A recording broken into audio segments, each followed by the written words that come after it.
Okay, Bismillahirrahmanirrahim. Assalamualaikum warahmatullahi wabarakatuh. Nama saya Dr. Nur Hidayah binti Fauzi.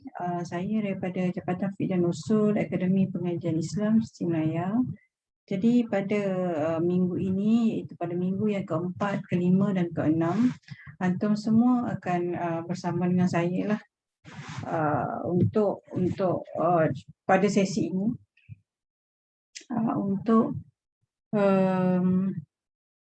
untuk bersama-sama belajar daripada tentang hukum tentang nazariyah hukum selama 4 minggu. Jadi cuma pada minggu yang keempat ini antum semua saya akan buat kelas secara online kerana saya bercuti disebabkan urusan keluarga.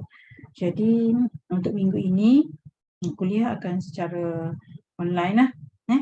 Okey, saya akan share screen untuk kita mulakan kelas pada hari ini.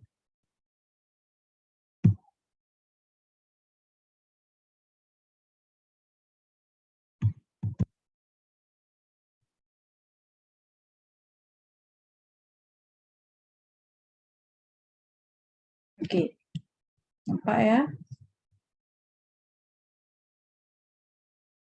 Okey, النوع الثالث من الحكم التكليفي الحرام. تعريف الحرام لغة الممنوع. قال الله تعالى وحرمنا عليه المراضع أي معناه منهن. اصطلاحا هو ما طلب الشارع الكف عن فعله على وجه الحتم والإلزام بحيث يذم فاعله ويمدح تاركه. Jadi takrif haram dari sudut bahasanya adalah al-mamnu', iaitu suatu tegahan. Seperti mana firman Allah Subhanahu wa taala, dan diharamkan ke atas kamu ibu-ibu penyusuan kamu. Maksudnya haram bagi anak susuan untuk mengahwini ibu susuan.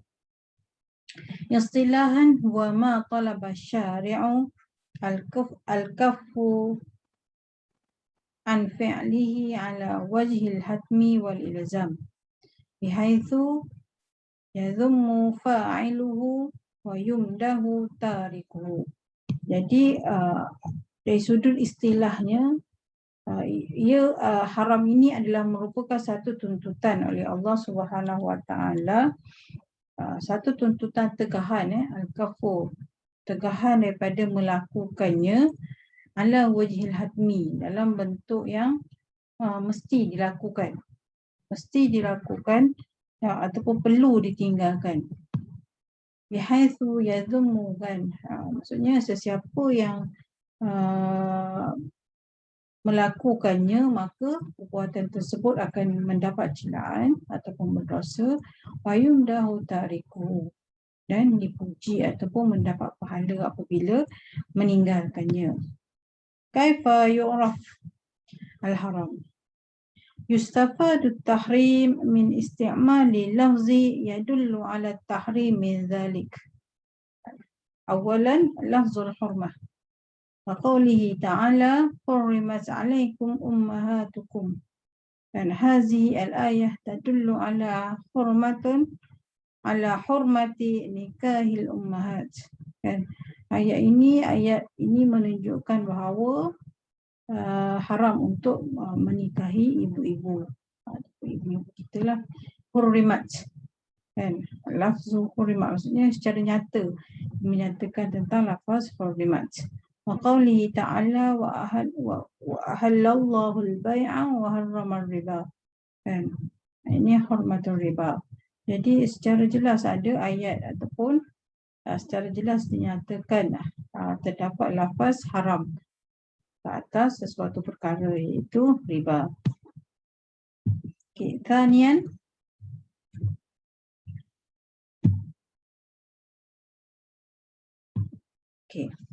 yang kedua adalah nafyul halli.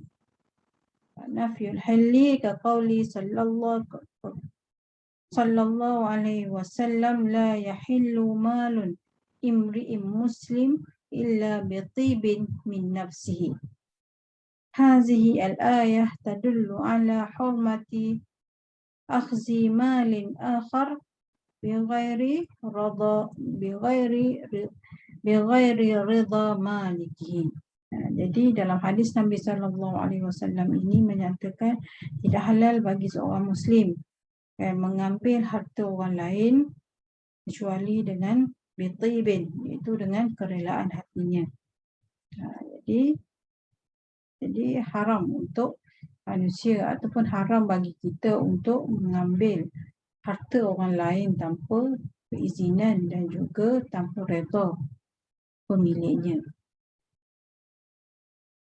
وقوله صلى الله عليه وسلم لا يحل لامرأة تؤمن بالله واليوم الآخر أن تحد على ميت فوق 3 إلا على زوج. رواه البخاري.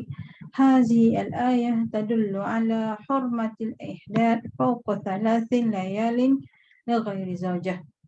Jadi sabda Nabi SAW, tidak halal ke atas seorang wanita yang beriman kepada Allah dan juga pada hari kiamat untuk ad-dahidda, untuk berkabung. Maksudnya maksudnya tidak memakai perhiasan ke atas ala mayyitin fawqa 3, ke atas mayat ataupun jenazah melebihi daripada 3 hari, illa ala zaujin, kecuali ke atas suaminya. Maksudnya hazihi al-ayah tadullu ala hormati, kan. Jadi ayat ini menunjukkan bahawa haram untuk berihdad, iaitu berkabung lebih daripada 3 hari lighairi zaujah, dan kecuali apabila seorang wanita itu kematian suaminya, kan. Maksudnya haram untuk berkabung melebihi daripada 3 hari. Tapi apabila sekiranya seorang wanita kematian suami dia, maka dia kena berkabung bagi 4 bulan 10 hari. Okey. Seterusnya adalah siaqatun nahi. Yakni la, jangan, la, kan. Siaqatun nahi, la. Wala taqrabu zina innahu kana fahishatan wa sa'a sabila. Min surah Al-Isra ayat ke 32, yakni hurmatuz zina. Dan daripada nas ini, maka wala taqrabu, ayat wala, kan, diharamkan dan janganlah kamu mendekati zina, wala taqrabu zina, kan. Jadi wala taqrabu ini menunjukkan ke atas sighatun nahi. Faham ya? Okey, yang ketiga sighatun fi'li amri ad-dali 'ala tarki, kan. Sighah fi'lul amr yang menunjukkan untuk meninggalkannya. Misalnya ijtanibu ya ayyuhallazina amanu innamal khamru wal maisir wal ansabu wal azlam rijsum min amali syaitan fajtanibu. Fajtanibu ini adalah fi'lul amri ad-dalu 'ala at-tark, kan. Jadi dalam ayat ini, kan, wahai ya ayyuhallazina amanu, wahai orang yang beriman, sesungguhnya arak, judi, kan, arak, contohnya kita ambil satu je lah, arak ini adalah rijsun, najis, ataupun min amali syaitan, dan termasuk dalam ataupun amalan syaitan. Fajtanibu, maka jauhkanlah. Jadi ijtanibu ini adalah fi'lul amri yang menunjukkan ke atas meninggalkan. At-tarki ini adalah meninggalkan perbuatan tersebut. Okey, yang seterusnya ialah dharu ya ayyuhallazina amanu ittaqullaha wa dharu ma baqiya minar riba. Jadi perkataan az-zaru ini juga adalah menunjukkan ke atas hurmatul riba. Okey, jelas? Okay. Nombor 4, tartibul iqab ala fi'li syai'. Kan? Iaitu perbuatan yang disusuli dengan hukuman. Tartibul iqab ala fi'li syai'. Kaqawlihi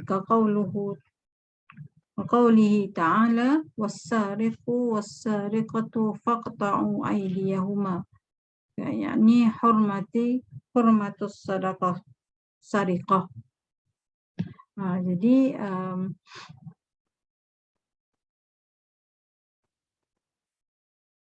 Jadi dalam ayat Al-Quran ini as-sariqu iaitu pencuri, sama ada pencuri itu lelaki ataupun wanita, faqta'u aydiyahuma, maka hendaklah dipotong tangan kedua-duanya.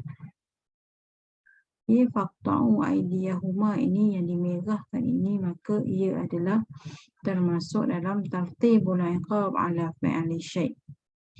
Okey, yang kedua, contoh kedua, innal ladzina ya'kuluna amwalal yatama zulman innama ya'kuluna fi butunihim naran wa sayaslawna sa'ira. Ini hurmatu aklul yatama bizulmin, kan, haram untuk kita memakan harta anak yatim dengan secara zalim. Sebab apa? Innama ya'kuluna fi butunihim nara wa sayaslawna sa'ir. Siapa yang makan daripada maka akan apa?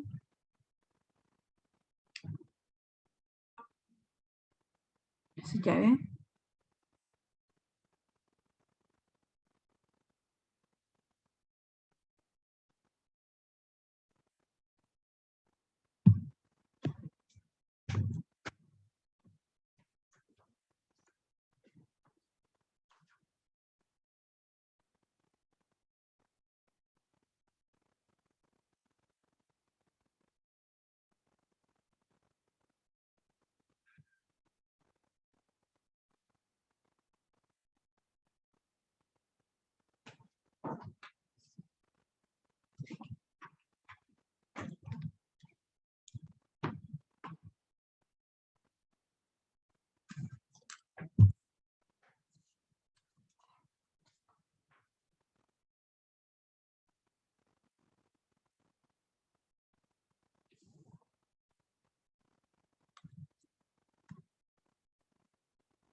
Okey.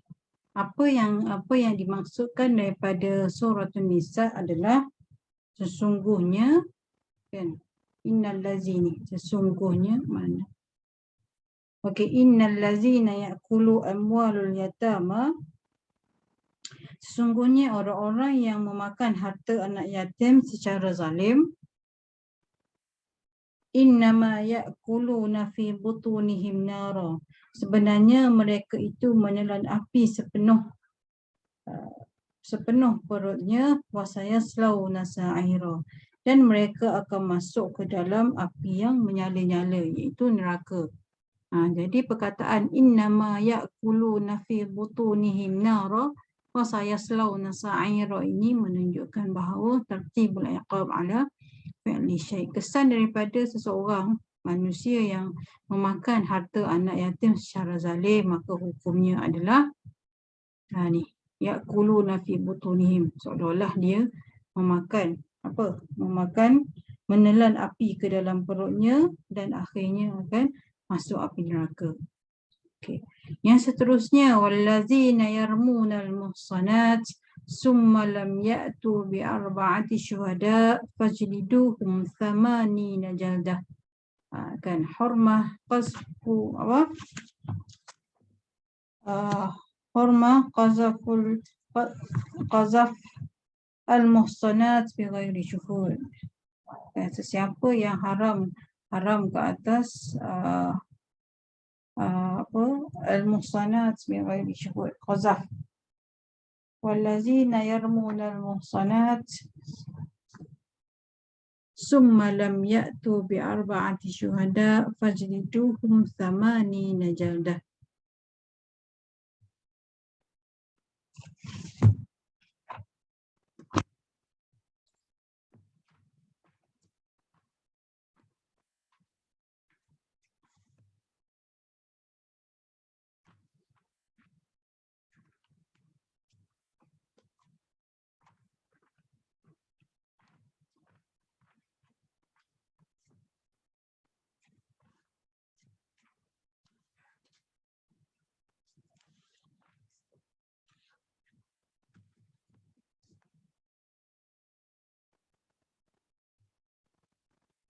Okay. Dalam ayat daripada surah Nur ayat 4 ini mengatakan bahawa dan orang-orang yang menuduh wanita-wanita yang baik-baik berbuat zina dan mereka tidak mendatangkan 4 orang saksi, maka deralah mereka yang menuduh itu 80 kali denda. 80 kali denda, dan janganlah kamu terima kesaksian mereka buat selama-lamanya. Dan mereka itulah orang-orang yang fasik. Jadi haram untuk melakukan qazaf, iaitu kita menuduh seseorang wanita yang baik melakukan maksiat tanpa bighairi syuhud, tanpa saksi. Sebab apa? Lam ya'tu bi arba'ati syuhada fajliduhum thamanina jaldah. Fajliduhum thamanina jaldah ni sepatutnya perlu dimerahkan juga, yang menunjukkan bahawa tertibul iqab ala fi'li. Sekiranya seseorang manusia ataupun seseorang lelaki menuduh seorang wanita al-muhsanat, kan, menuduh wanita yang baik melakukan zina, kemudian dia tidak mendatangkan saksi, 4 orang saksi, maka fajliduhum, maka dia boleh dikenakan dia boleh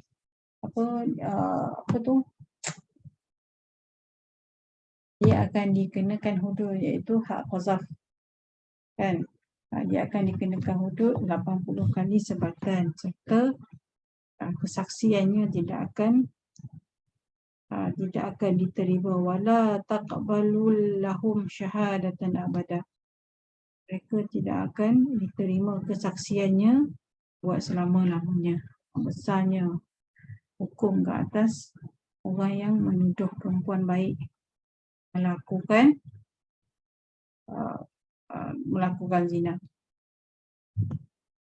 Okey, aqsamul haram. Aqsamul haram. Yang qasimul haram ila qismaini.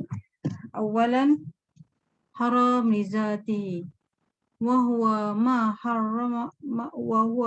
harramahu syari' ibtida'an lima fihi minal adrar wal mafasid kazina was sariqah. Kan? Haram,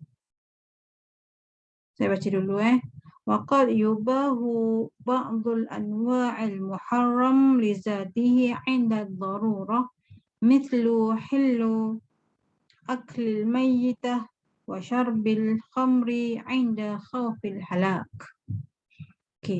وثانيا حرام لغيره هو ما كان مشروعا في الأصل إذ لا ضرر فيه ولا مفسدة ولكنه اقترن بما اقتضى يحرمه. Di haram terbahagi kepada dua, iaitu haram li zatihi dan haram li ghairihi. Haram li zatihi adalah sesuatu ma harramahu syari'u, iaitu sesuatu perkara yang telah diharamkan oleh syarak, itu yang telah diharamkan oleh Allah Subhanahu Wa Taala daripada awal lagi, kerana padanya ada kemudaratan dan keburukan. Seperti mana az-zina was-sariqah, seperti mana zina dan juga mencuri.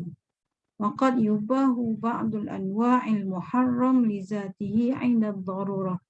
Tetapi diharuskan dalam beberapa keadaan perkara yang haram ini akan dibenarkan untuk ataupun akan diharuskan semasa darurah. Mislu hillu aklul mayyitah wa syarbil khamri wa syurbil khamri 'inda khawfil halak. Maksudnya haram li zati ini pada awal je lagi, daripada awal lagi dia ni sudah perkara yang diharamkan oleh Allah SWT. Contoh zina, pencuri, apa lagi, arak, babi kan, so kalau aspek makanan babi dan sebagainya. Akan tetapi perkara ini akan ada dalam beberapa situasi akan diharuskan oleh syarak disebabkan ad-darurah. Itu situasi darurat lah. Contohnya halal untuk memakan mayit dan mayyitah, iaitu halal kita memakan bangkai. Wasyurbal khamri, kan, dan juga meminum arak kerana bimbang khaufil halak, akan bimbang berlakunya kemusnahan terhadap nyawa. Maksudnya halal untuk memakan tersebut, kan, makan bangkai dan sebagainya, arak, tetapi perkara ini hanya dibenarkan untuk melepaskan diri daripada untuk menyelamatkan nyawa dia je. Maksudnya kalau dia makan bangkai itu hanya sekadar untuk dia rasa boleh, nak kata makan kenyang tu taklah. Maksudnya dia hanya makan untuk sekadar untuk dia meneruskan kehidupan dia. Jadi dia tidak boleh mengambil dengan secara yang sehingga melampaui batas. Maksudnya dia boleh minum, contoh kalau dia minum arak sekadar untuk dia menghilangkan rasa haus dan juga mencukupi untuk menyelamatkan diri dia daripada kecelakaan ataupun kemudaratan tersebut. Okey. Yang kedua, haram li ghairihi huwa ma kana masyru'an fil asli iz la darara fihi wala mafsadatan. Maksudnya perkara ini telah perkara yang ditegah pada permulaan kerana tidak mempunyai kerosakan, walakinnahu ittarana bima iqtada tahrimuhu, kerana tidak akan tetapi terdapat perkara lain yang menyebabkannya.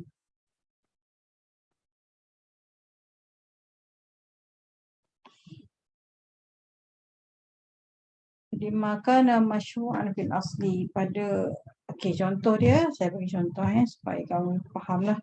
Contohnya as-salatu fil ardil maghsubah. As-salatu bizatiha wajibah walakin ittasala bima biha 'aridan yaqtada tahrimuhu wa huwa al-ghasbu. Kan, pada asalnya as-salah, iaitu solat itu dan semayang itu adalah suatu perkara yang wajib untuk dilakukan. Jadi apabila as-salatu fil ardil maghsubah, dia solat di bumi ataupun di tanah, apa dipanggil, tanah rampasan. Solat azza bizatiha wajibah. Solat itu pada zatnya adalah wajib. Walakin ittasala, akan tetapi apabila ia melakukan solat itu di apa dipanggil, di tanah rampasan, maka ia adalah diharamkan. Maka solat tersebut menjadi haram meskipun sah. Tapi dari sudut hukumnya solat itu adalah sah, tetapi ia menjadi haramlah sebab dia dilakukan di ardil maghsubah. Yang kedua, al-bai'u waqtan nida'i al-jum'ah. Fal-bai'u bizatihi mubahun. Walakin wuku'uhu waqtan nida' ja'ala fihi mafsadatin at-ta'wik 'anis sa'yi ila salah.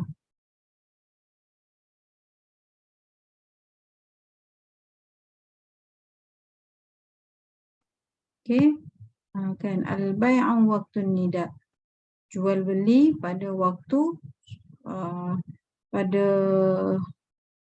pada waktu panggilan solat Jumaat. Jadi jual beli ni pada asalnya adalah harus. Akan tetapi apabila jual beli itu dilakukan pada waktu panggilan solat Jumaat, padanya mafsadah. Itulah maksudnya apabila mafsadah kerana apa? Sebab pada ketika itu golongan lelaki harus untuk wajib untuk menunaikan solat Jumaat. Jadi dari sudut hukumnya jual beli itu sah, cuma dari sudut solat dari sudut jual beli itu sah hukumnya, tetapi haramlah tindakan tersebut. An-nikahu bighairi tahlil. Yang ketiga, contoh yang ketiga ialah an-nikahu bighairi tahlil. Fannikahi bizatuhu mandub atau mubah. Walakin fihi mafsadatut tala'ib bil asbab asy-syar'iyyah wa isti'maluha fi ghairi ma wudi'at lahu. Kan, nikah dengan tujuan tahlil.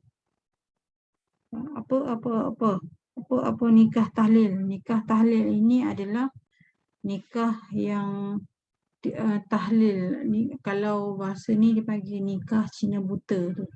Maksudnya dia seorang lelaki telah mentalakkan isteri dia dengan talak 3, kan? Kemudian selepas dia mentalakkan isteri dia dengan talak 3, maka dia nak kembali rujuk kepada isteri dia. Jadi dia tidak boleh kembali sebab dia dah talak 3, kan? Jadi dia menggunakan perantaraan orang yang ketiga untuk mengahwini isteri dia dahulu.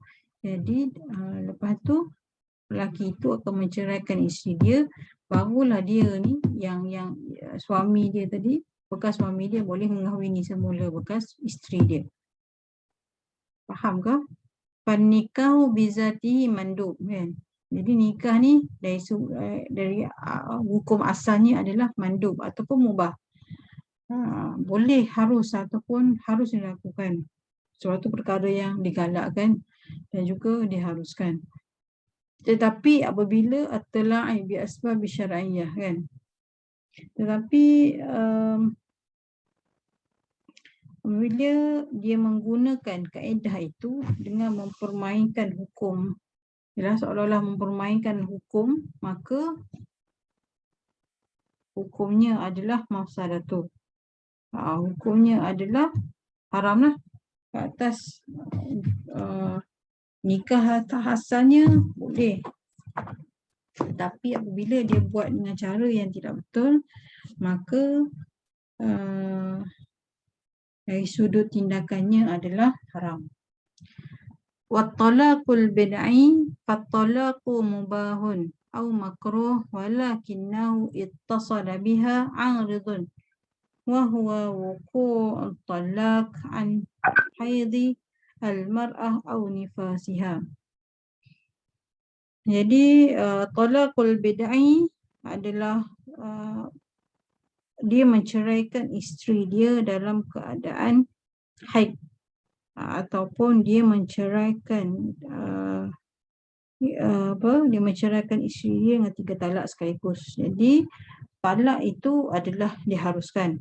Dari segi syaraknya, hukum talak itu adalah diharuskan atau makruh, ataupun sesuatu perkara yang ditegah untuk melakukannya. Akan tetapi ittasala biha 'aridun wa huwa wuqu'ut talaq 'inda al-haid. Tetapi cara ataupun tindakan seorang suami menceraikan isteri dia daripada dalam keadaan haid itu ataupun dalam keadaan nifas, masih lagi dalam keadaan pantang.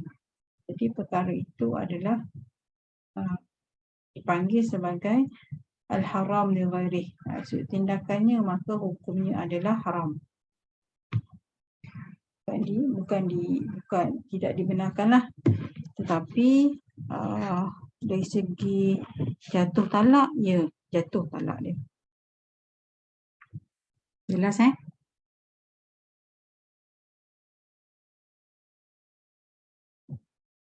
Okey, kita pergi hukmul muharram li ghairihi.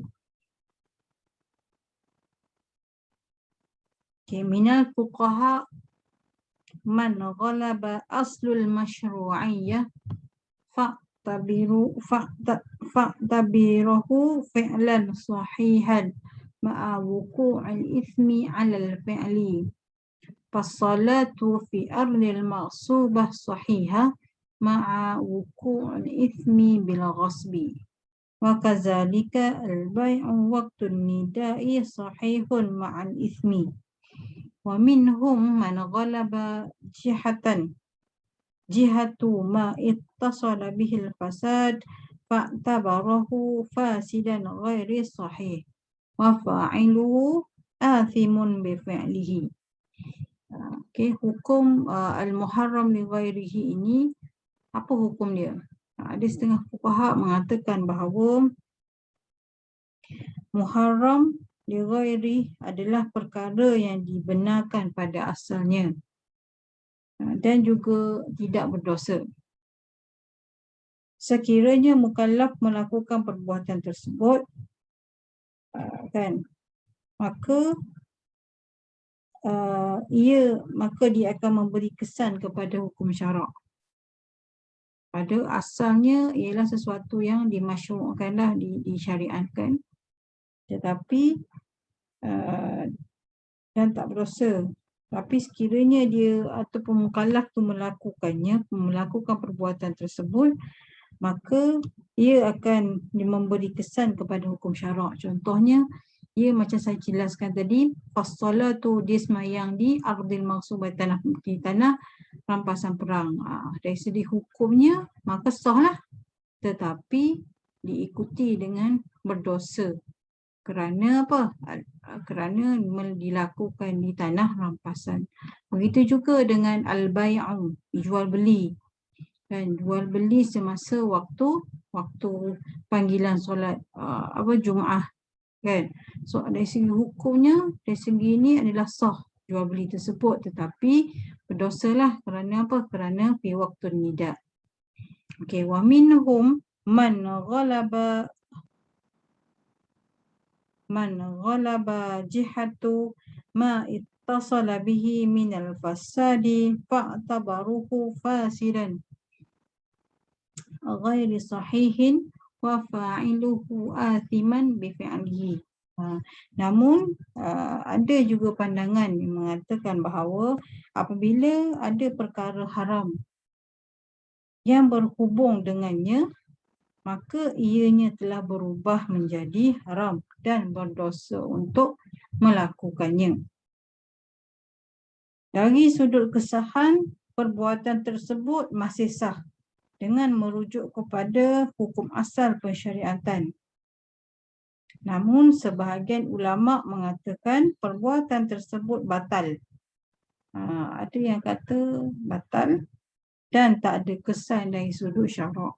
Maksudnya ini adalah pandangan daripada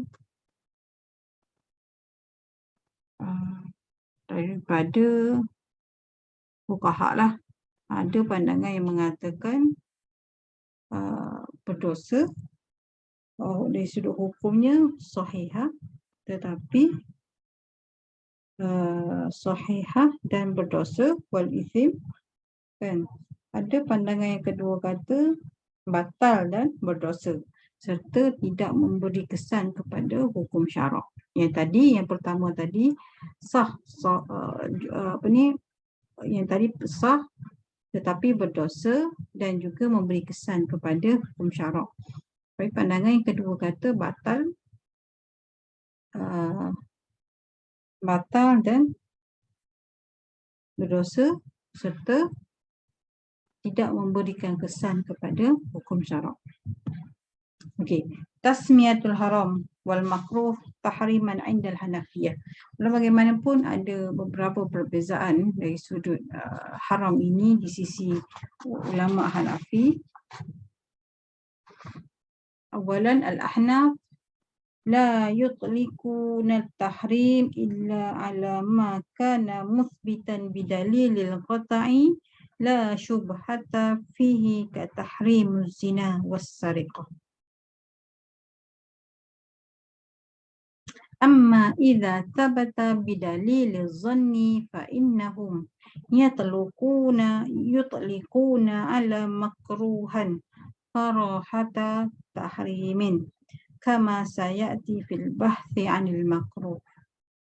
Qala Imam Fakhruddin Ar-Razi fil Mahsul wa summiya al-haram aidan ma'siyatan wa dhanban wa qabihan wa mazjuran anhu wa mutawa'idan anhu. Jadi dari sudut Ahnaf, kan, la yutliquna at-tahrim.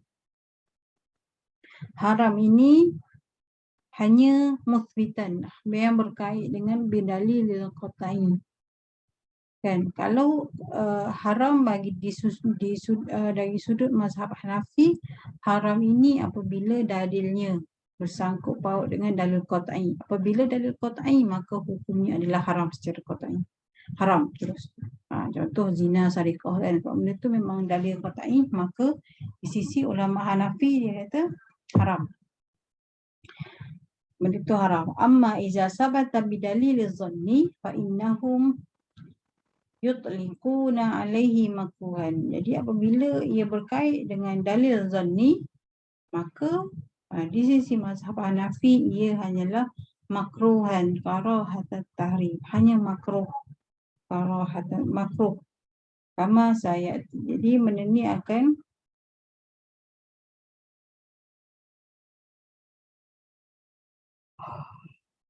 maksudnya apabila dalil zanni, maka ia menjadi makruhan karahatan tahrim.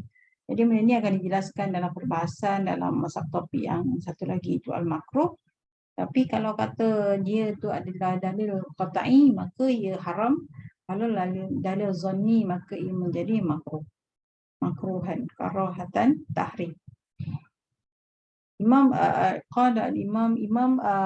Fakhruddin Ar-Razi dalam kitabnya Al-Mahsul mengatakan haram ini juga ataupun dinamakan ataupun nama lain bagi haram adalah maksiat, dzamban berdosa, wa qabihan perkara yang buruklah, mazjuran perkara yang diberikan amaran, wa mutawa'idan dan juga wa mutawa'idan anhu dan juga perkara yang dijanjikan seksa ke atasnya. Jadi nama lain bagi haram adalah inilah maksiat, zamban, qabihan, mazjuran anhu wa mutawa'idan anhu.